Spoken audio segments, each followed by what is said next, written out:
The factory pattern is based on creating template method objects, which is based on defining the algorithm of a class and a subclass to implement an algorithm. There is a subclass, which is derived from a big superclass in this pattern structure.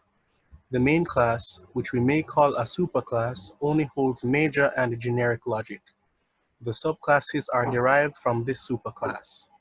As a result, there may be more than one subclass inherited from this superclass, which is aimed at different purposes.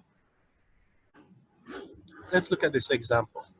Here we have a factory pattern that's used to create new user information within our database. Throughout the use of this application, we expect that we'll create many new users, hence the need for a factory pattern. It's used to create any sort of object that will be done repeatedly. And that's it for the factory pattern in our CUPS application. Thank you for watching.